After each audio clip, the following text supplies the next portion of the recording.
بسم اللہ الرحمن الرحیم۔ اللہم صلی علی سیدنا محمد نبی الامی وعلی آلہ وصحابہ وبارک وسلم۔ اپٹے ادب میں پلنگ پیران دیجے، جاسی بدیوں نہ بخشے تاثیر کی نہ خسے، کہ گجھو کہ پدھرو جام تہیں کھیلے، نوری نیاز کرے عالم انعامی کیو۔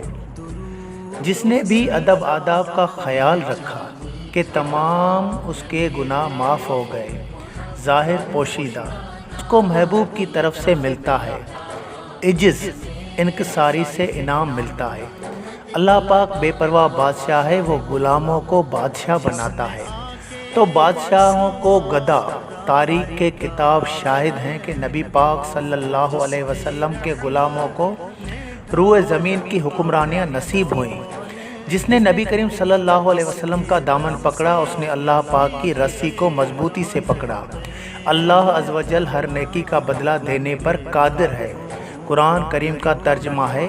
اور جو ایمان لائے اور نیک عمل کرتے رہے، ان کو خدا پورا صلہ دے گا، اور خدا ظالموں کو دوست نہیں رکھتا۔ 57 سورہ العمران۔ اللہ پاک کے پاس کسی بھی قسم کی کمی نہیں ہے، صرف اس سے اس کے محبوب کریم صلی اللہ علیہ وسلم کا واسطہ دے کر مانگ، کیونکہ اللہ پاک اپنے محبوب کا واسطہ نہیں لوٹاتا۔ حدیث پاک کا ترجمہ۔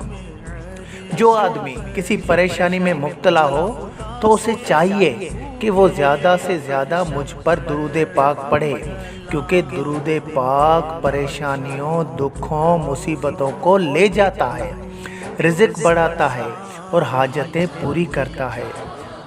اے اس وقت کے مایوس نوجوان، اگر تم مایوس پریشان ہو اور تکلیفیں تمہارے پیچھے دوڑ پڑی ہیں تو اٹھ، ہمت کر، یہ درود پاک پڑھ۔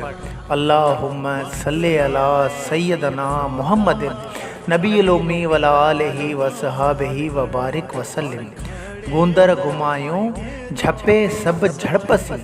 ترجمہ: تمام دکھ و آلام محبوب کا نام لینے سے گم ہو گئے۔